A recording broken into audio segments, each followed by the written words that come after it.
Imagine getting up every day full of energy as if you were in your 20s again. What would that be like? What would it be worth to you? What is your health worth to you? Think about it.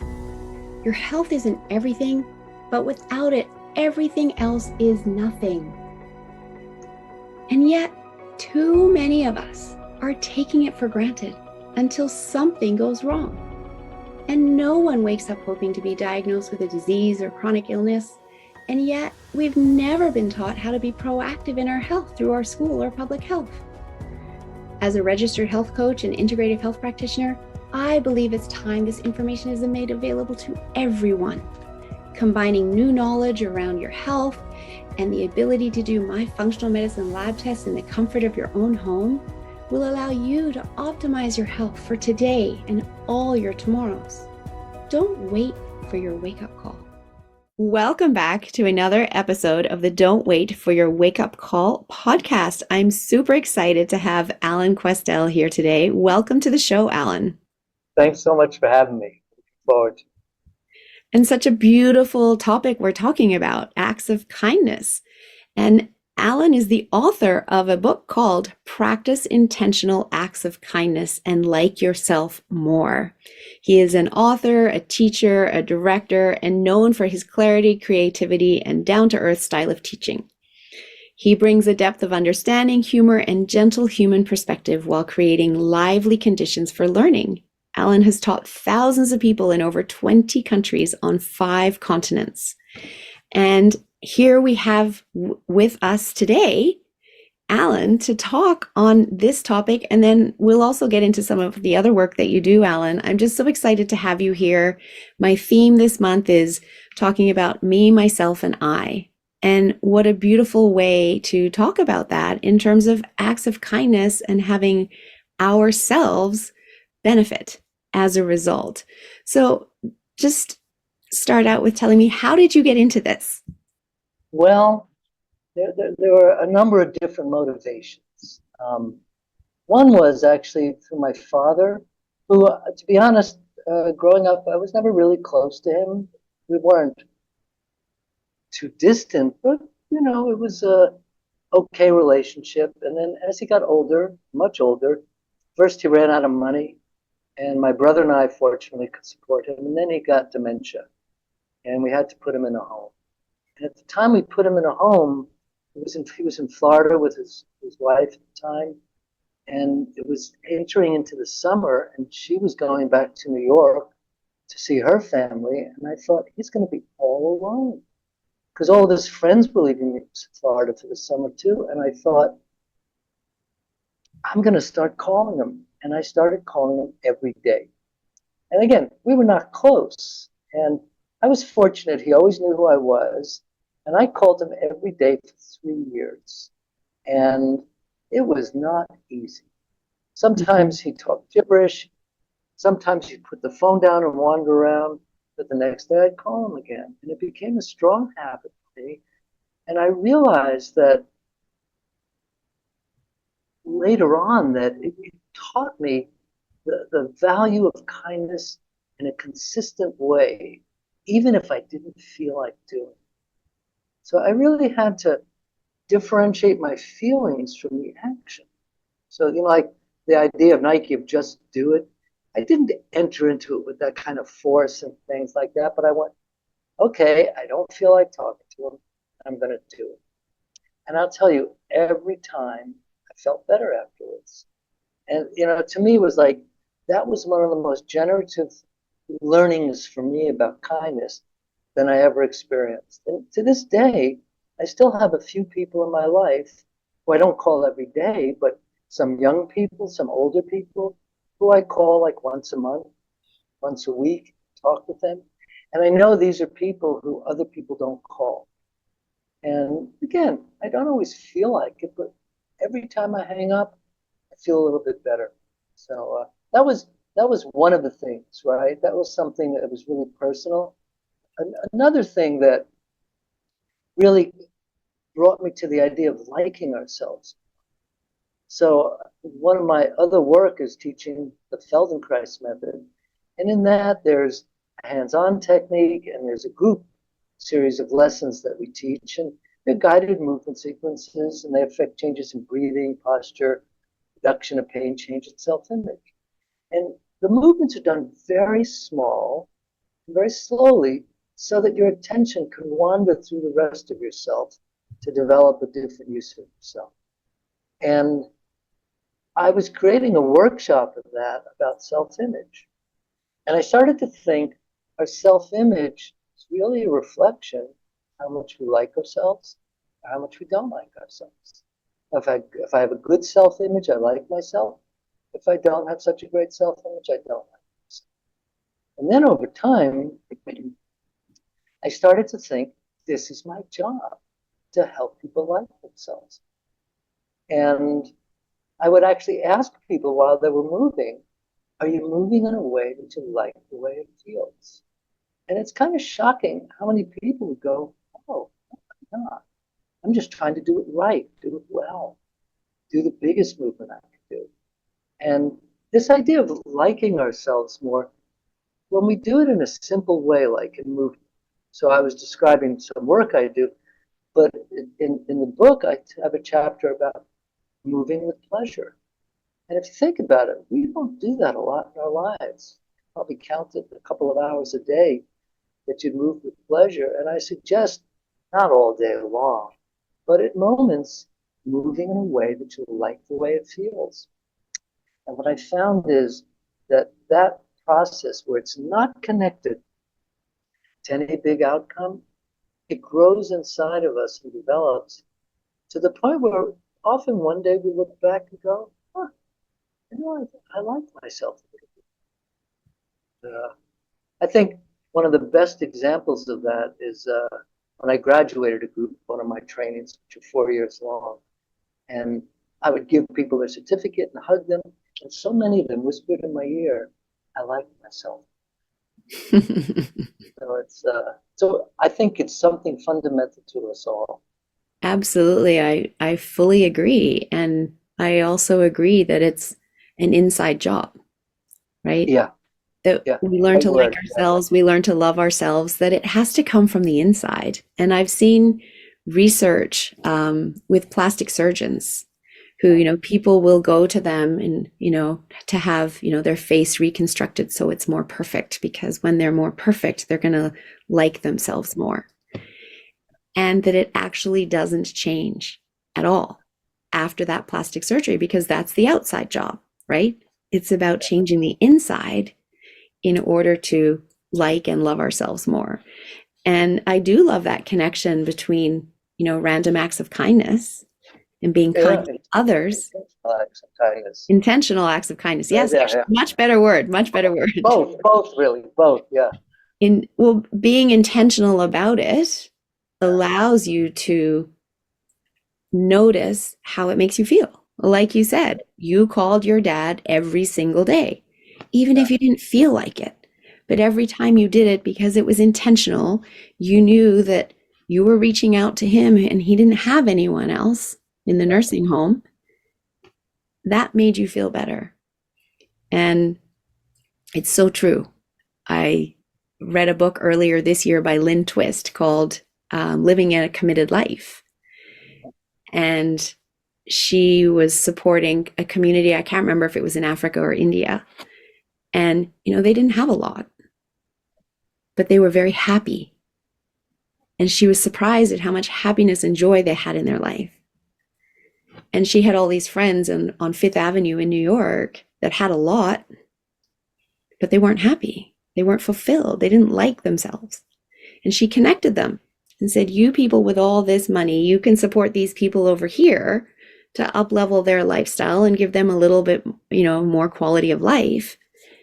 And in doing so, she brought them fulfillment and happiness. And so the intentional acts of kindness are a piece of that fulfillment for, people in the Western world who've forgotten yeah, to live that yeah, way.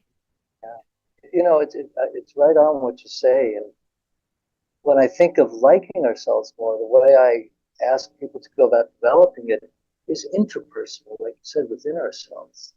right? Mhm. And then one day, it wasn't the story with my father, but one day I did some act of kindness, and I noticed in the next moments, I felt better, liked myself more.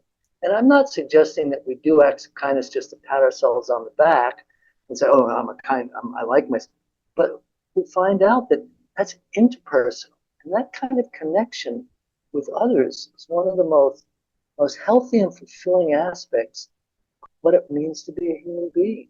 And we don't have enough of it, but we can make it happen more. Yes. No, yeah, And it's not difficult to make it happen more, especially when you put intention behind it. You bring awareness to the fact that this can help me like myself more if I just shift how I go about my daily life and how I look at how I spend my time. So, I'd love you to give some examples of, kindness in action. And maybe you've got some in the book, but share some of oh, those with the audience who's like, how can I do this? How do I make this yeah, happen? Because the first thing people are probably thinking is, I don't have time, right? We're such a right, time-starved right, society, and yet yeah, time is an illusion. yeah. So I'd love you to share some ways that people can do this in a very short amount of time. Yeah. So the first thing, though, I'm going to backtrack a little bit to something you said, that it's an easy thing to do. And I would say it appears to be an easy thing to do. But to do something consistently like that Mm, can be a bit of a challenge. yes. And I can say for myself, like all the things I write about in the book, whether it's liking ourselves more or acts of kindness, I'm pretty good at doing that. And I had an outcome to the book I didn't expect. That now the next level for me to like myself, the next level for me to be kinder is actually even more challenging. It means I have to develop myself in a way that's, boy, this is not so easy. So it's a bit of both. It's Right. definitely rewarding. And at the same time, it's like, this is a path that's irreversible once you start on it. Now, in terms of things to do, so let me start with one simple idea of liking ourselves more. So when I was 19, I moved out of my family's house, and I had this realization that I'm not good at anything. At 19, I was a complete failure. At 19, I wasn't old enough to be a failure or a success. It's kind of silly. And I decided that I was going to learn to do one thing well. And I chose brushing my teeth, which is an innocuous kind of thing. I mean, we all have to do, hopefully, we do it every day. Yes. And I didn't do it very well, I would say. So I started practicing brushing my teeth. The thing about it was, no one else knew if I didn't do it. Hmm. The dentist, but yeah, he already probably knew about my teeth, right? So it didn't matter, right? And so I practiced this thing for a long period of time until one day there was a sense of accomplishment. You know what? I can do this. And that was like training for bigger things. That if I can succeed at one little thing and learn how to do it well, that really can translate into something larger. And what I discovered is that I encountered all the ways I blocked myself, I sabotaged myself, I Hmm. prevented myself from succeeding. But again, it was a small task.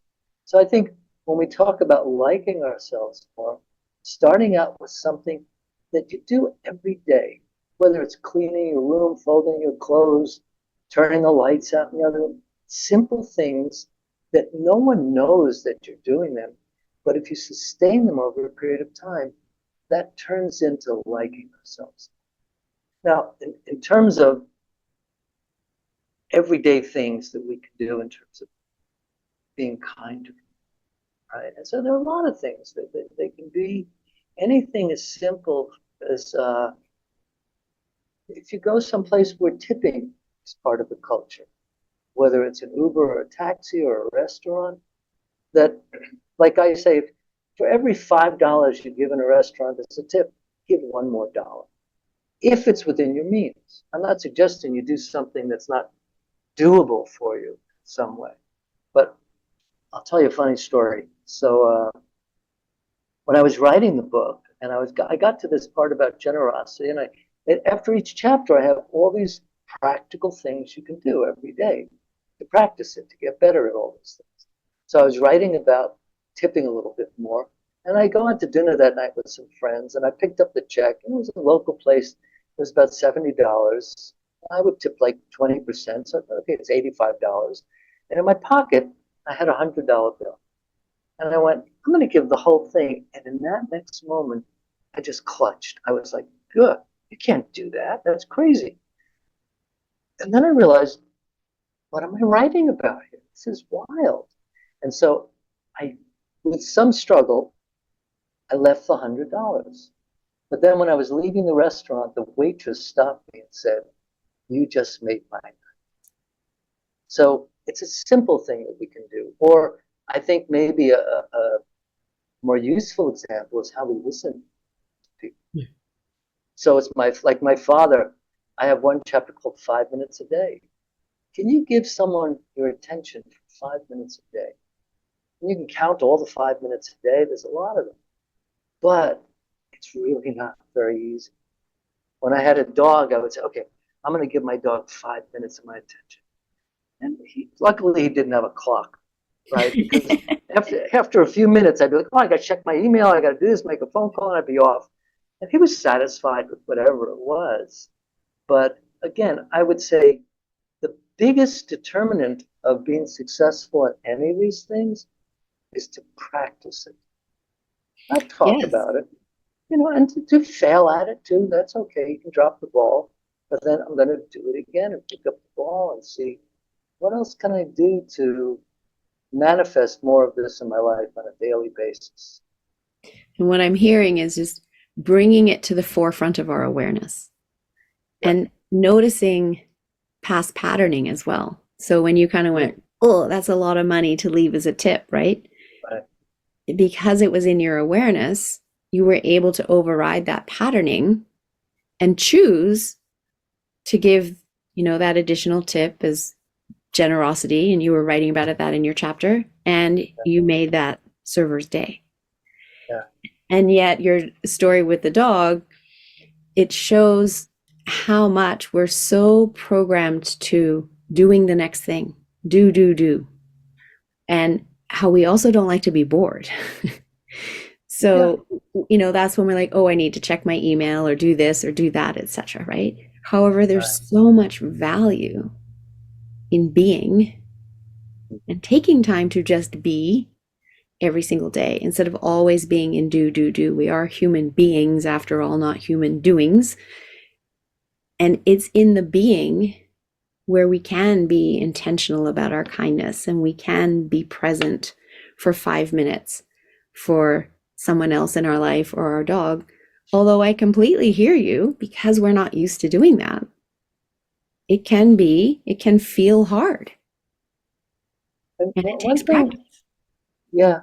And one thing, I talked about this too, but I think it's an important distinction, which is to be able to act in a more differentiated way. What I mean by that is that for many, many years, I meditated every day. And I'd get up, and first thing I would sit on the cushion and sit for 40 minutes. If I took just a few seconds to think, do I want to do that?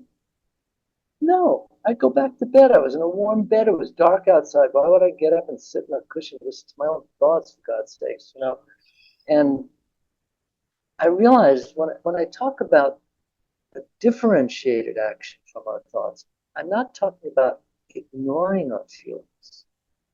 We need to feel our feelings. I can feel, I don't really want to do this, and I'm going to do this.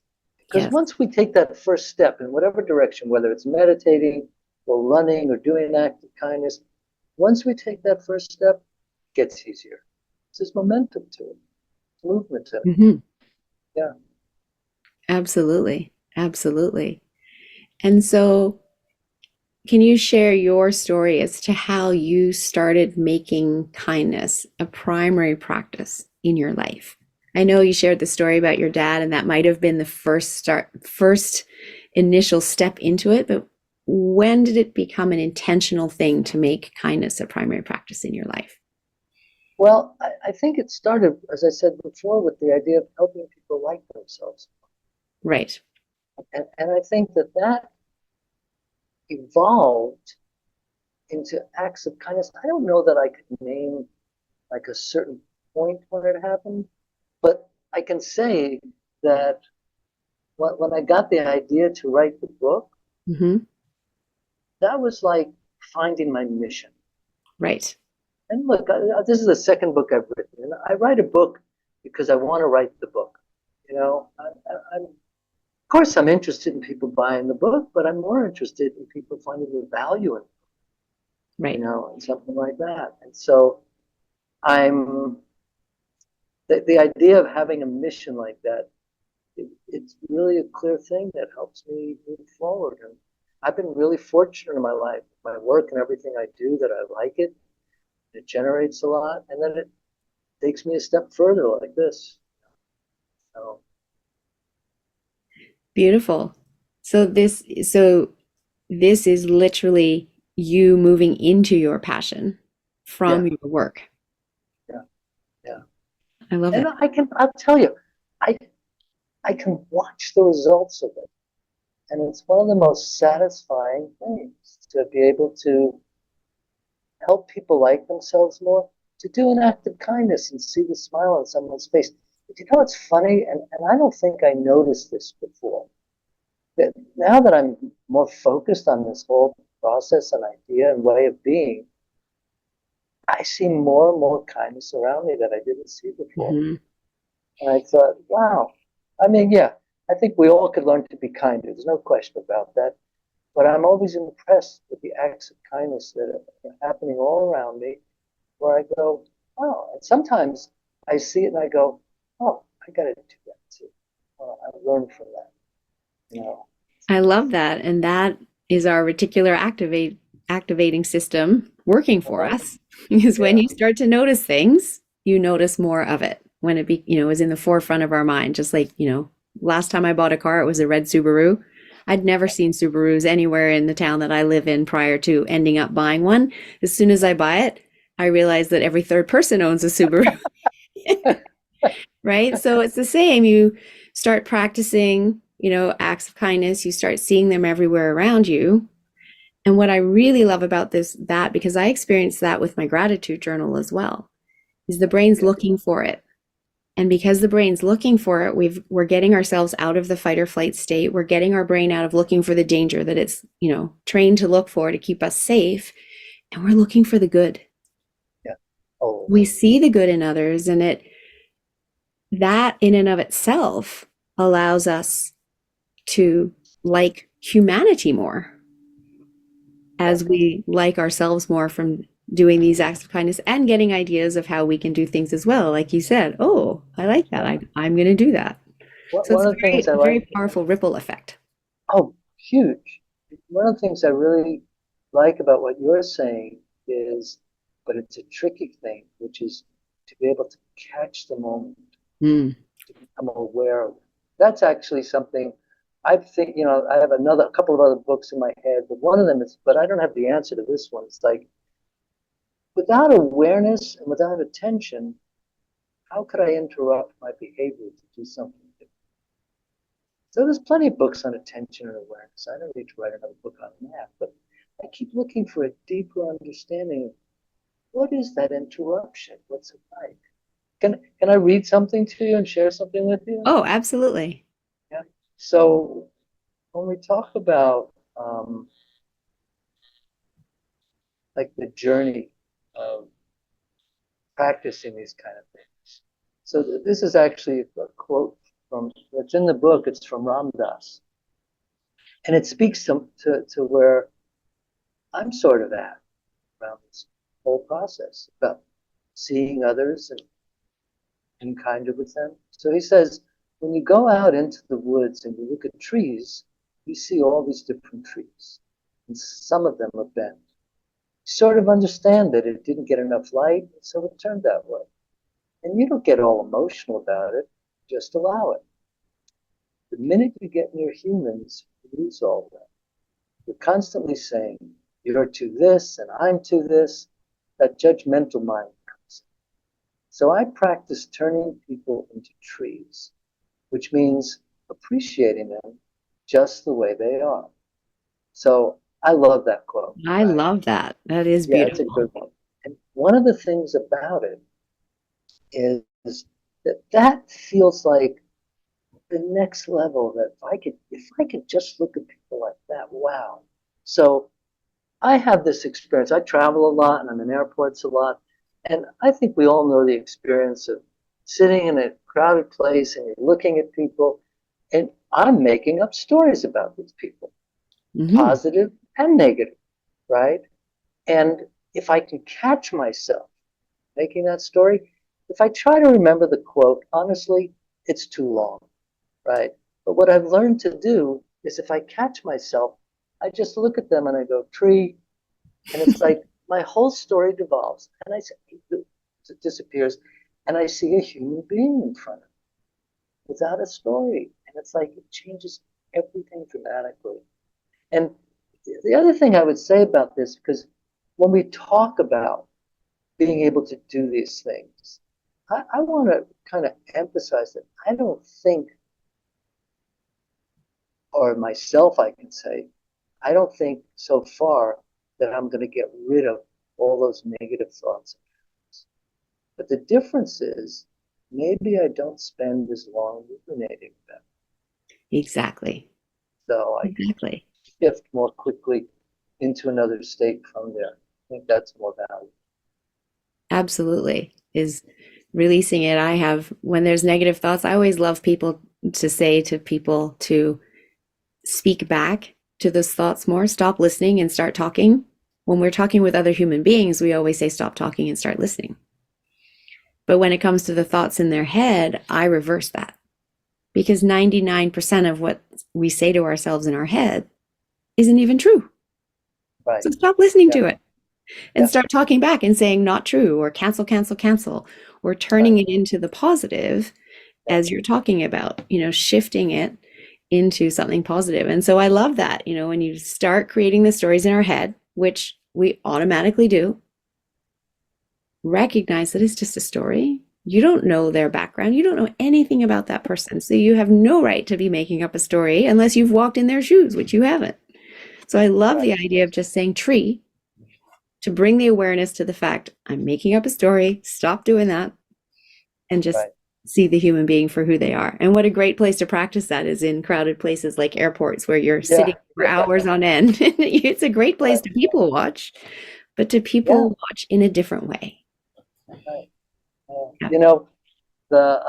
I have a few mantras that I use to kind Mhm. of speak, especially in terms of the internal conversations that we have. Yes. And I created one. I was coming back. I've been teaching for like a month in Europe. I was very tired, and I was going to be home for like a week and a half, and then off to Australia. And I was like, I started on the plane. I started thinking about all the stuff I had to do, and within 5 minutes, I was completely overwhelmed. I bet. But I caught it, and I said to myself, this question popped into my head, Alan, is this a good time to be thinking about this? And the answer was no. You're tired. You have no access to materials. You're on a plane. You're stuck. Let it go. Forget about it. And I was good for about an hour. And then it came back again.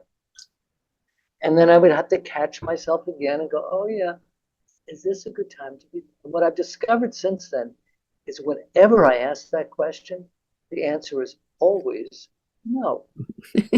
Right. But then I've got two other mantras that I got from a therapist I worked with. And I think they speak to this, especially the personal negative thoughts that we ruminate, we loop around in so many ways. And one of them is, again, you have to catch that we're doing that Hmm. and then say, oh, I'm driving around in a bad neighborhood. I I'm got to get driving out of around here. in a bad Bad neighborhood, neighborhood. right? I got to get out of here. Right. And then the third one is, oh, this is a dead end. Hmm. And I usually have that when I'm imagining a conversation with someone else and how it's going to go. Right. And I realize I have no idea what they're going to say or how they're going to react or respond to what I'm saying. Exactly. It's a dead end. Go somewhere else. And I think those kind of interrupters Mm-hmm. They can be really useful in terms of remobilizing ourselves in another direction, in another spirit, in another attitude. Absolutely. And yeah, as we increase awareness around those conversations we have in our head, we can Yeah. start implementing those three questions again. So just to repeat them, because I think they're really helpful. Is this a good time for you to be thinking about this? No. And you're driving around in a bad neighborhood. I got to get out of here. The Yep. neighborhood inside your head. Yeah. And this is a dead end. Yeah. Beautiful. And so important because we do have so many conversations with ourselves inside our head every single day. And those conversations can be the reason why we don't like ourselves. Yeah. They And so often are. they are. And so this work Yeah. that you're doing and you're teaching helps to reverse that so that we can come into a place of liking ourselves, which is beautiful. So I know that you also talk about kindness in terms of listening and giving and receiving.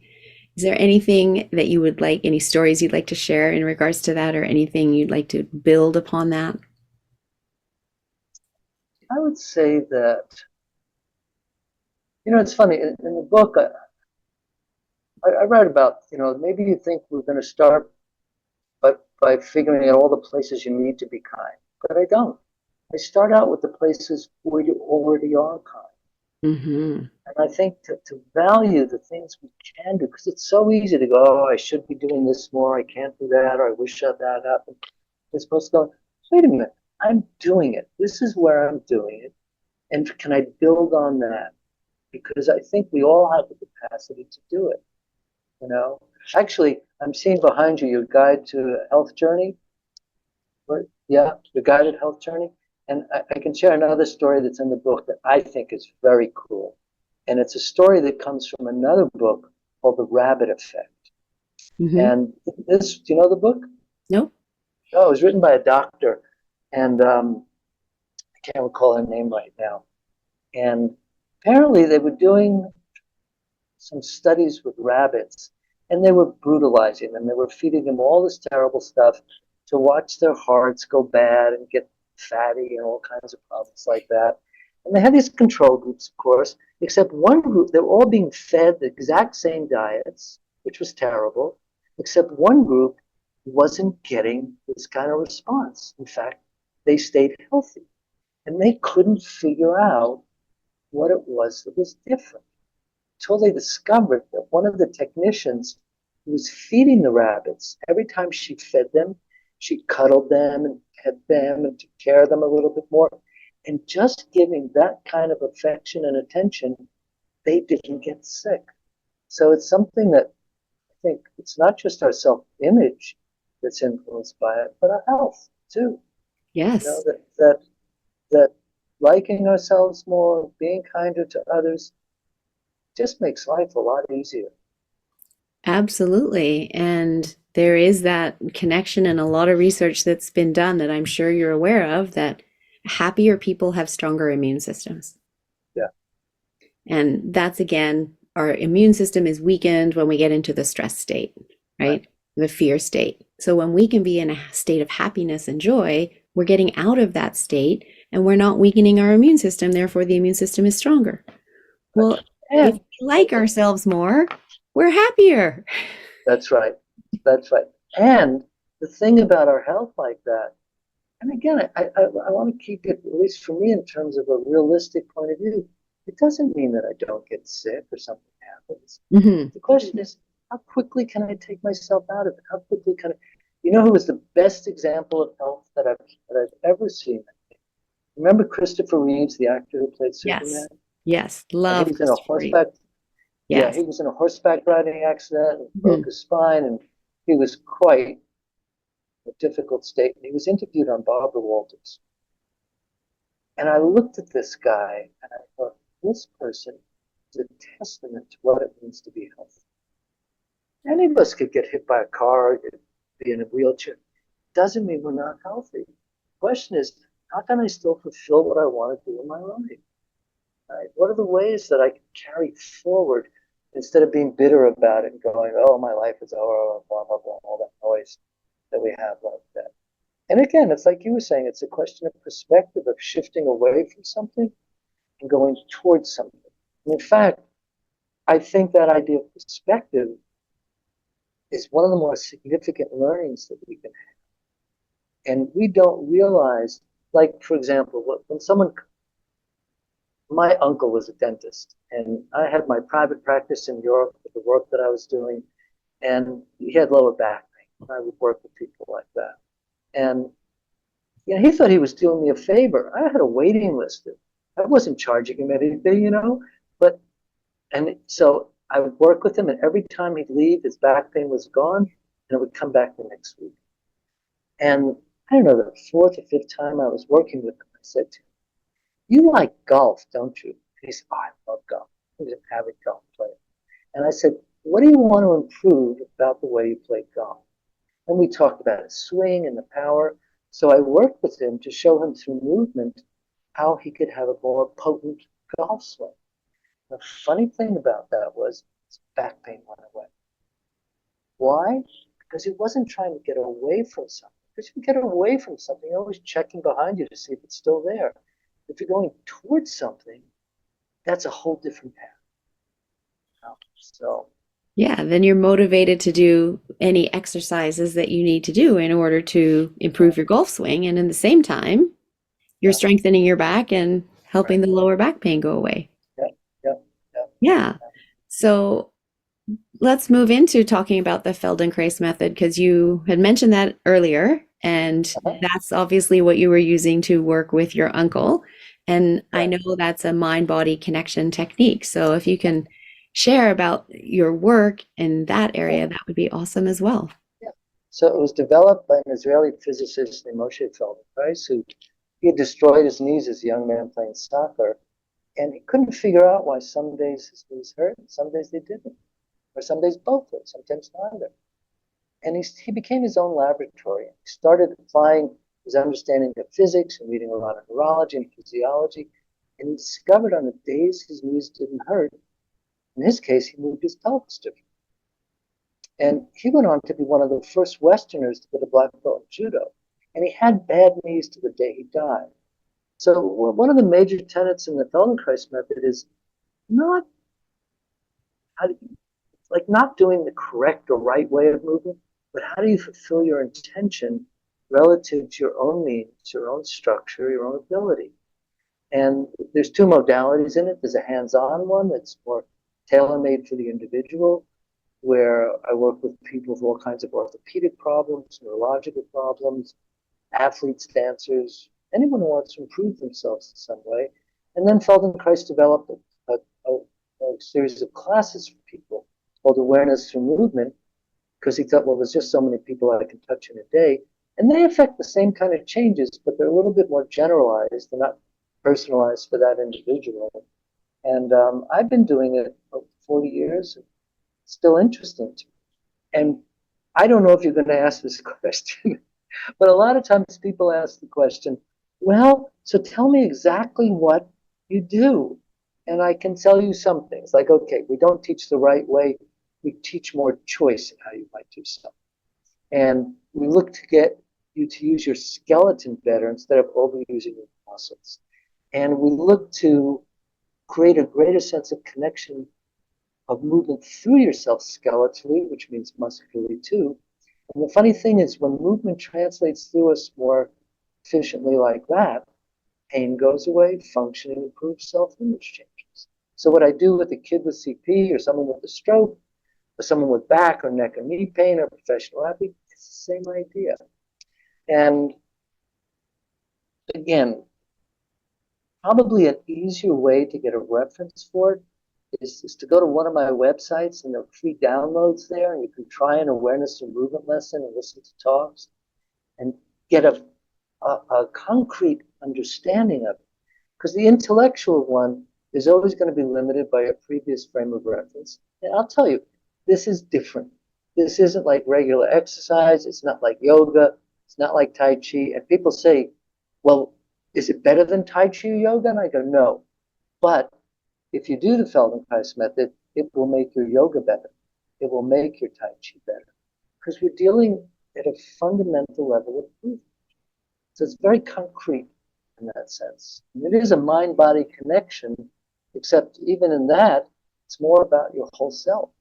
Mm-hmm. And that doesn't even make a distinction between these things. Well, So, exactly. The mind and body are connected. And when you look at the whole being, you're working with that connection yeah, yeah, yeah. versus when you just look at one part, the arm or the knee. Right. You need to Yeah, look at all of it. And I hear what you're saying about that frame of reference because yeah. I work in with modalities of NLP, timeline therapy, and Uh-huh. hypnotherapy. Well, many people have Uh-huh. heard of hypnotherapy. Some people have heard of NLP, and many Right. people have never heard of timeline therapy. And Right. I frame it the same way. This is Yeah. not like anything else that you've Right. experienced before. And it's hard to explain. It's easier to guide someone Right. through the process. So I completely No, understand. when you talk about NLP, so I imagine you're familiar with the work of Milton Erickson. Absolutely. Yeah. So with Erickson and Feldenkrais, they knew of each other a lot, Hmm. and they didn't really get along. But the thinking behind Erickson's work, and the Feldenkrais method is the same. Right. It's really a parallel to it. But try to explain it. No, you have to experience it. Exactly. It is definitely all about the experience. So I've absolutely loved this conversation today and just bringing awareness to kindness and how we can engage in kindness every single day in our life. We can do it intentionally. And every time we do that, we like ourselves more. Yeah. So And then we get to be in that joyful, happy place in life where we have a stronger immune system. So there's so many wins to this. And as we wrap up the episode, I love to ask my guests, what does don't wait for your wake up call mean to you? don't wait for your wake up call. Well, it means one thing to me. It means act. And I'm saying take action in whatever direction that motivates you, that interests you, that's a desire. Go towards something, not in your thoughts and fantasies. That's great too, but to actually act, to do something and then practice it. Beautiful. And it really is that simple. Take action. Yeah. And I would love for you to share, Alan, how can people get hold of you and how can they get hold of your book? And I know you also have a wonderful free gift to offer the audience. So if you can please share that as well. Well, you can find information at practicing-kindness.com. That's the website for the book. And the offer there is you can download a free worksheet to give you an example of the book. It's available on Amazon as a paperback. I like to say as a Kindle instead of a Kindle, and also as an audiobook as well. Okay. And to contact me, it's probably, you can just Google my name and find some of my other websites. It's more contact details there. Email me. And if you ever email me, I respond fast. So if you don't get a response within 3 days, I didn't get it. Okay. I'm very good with that. So I'm always happy to hear from people and help guide them in any direction they need and be of any help that I can do too. Well, thank you very much. And I love the fact that you do reply to all of your emails and that you're very quick. That's not always the case in today's world. I Wonderful know. that you do that. I know. And is there any last advice you would like to share with the audience today? You know, I can't say it's advice from me, but I just saw this quote the other day for the first time, and I thought, this is really great. It says, it's by a man named Theodore Isaac Rubin, who I don't know, and he says, kindness is more important than wisdom. And the recognition of this is the beginning of wisdom. Beautiful. Yeah. Beautiful. Well, thank you, Alan, so much for being here today, sharing your time. I know you're joining us from Brussels. You're on a road trip, working overseas, and I really appreciate your time coming in, sharing this beautiful wisdom, and letting Well, people know about your book and just about the fact that we can implement kindness in each and every day and I like want and love ourselves more as a result. And I want to thank you for having me on your show, and I really enjoyed the conversation. I hope the listeners like it too. Well, thank you very much. And thank you to all of the listeners that do tune in to the Don't Wait for Your Wake Up Call podcast. We couldn't do this without you. And I love being here each and every week with amazing guests sharing their wisdom so that you can grow and have better choices in living a long life. Do you currently work with clients through some aspect of transformation in their lives, whether it be in their health, their relationships, their business, their careers? And would you like to be able to help them achieve their goals even more quickly with powerful tools? In fact, the most powerful mind body tools on the planet. If so, you're going to want to know about this training course that I am running starting in October, at the end of October. It is the 8-day mind body practitioner training, which will train you at the practitioner level in NLP, neuro linguistic programming, which works with the unconscious mind as we rewire their strategies, their patterns, etc., to get them to break through and get the transformation they're looking for. We also work with timeline therapy, which again is working with the unconscious mind as we release limiting beliefs, as well as detox the body of stored negative emotion, as well as working with hypnotherapy, a powerful tool for changing behaviors and creating the life that somebody wants with these new behaviors, and an NLP coaching designation, which is on par with the International Federation of Coaching, ICF certification. And once designated, your certifications or designations are recognized in 42 countries around the world. If you'd like to learn more about how you can bring these tools into your toolbox in order to have greater impact with your clients and change their lives, because I know that's what you want, please reach out and let's have a conversation.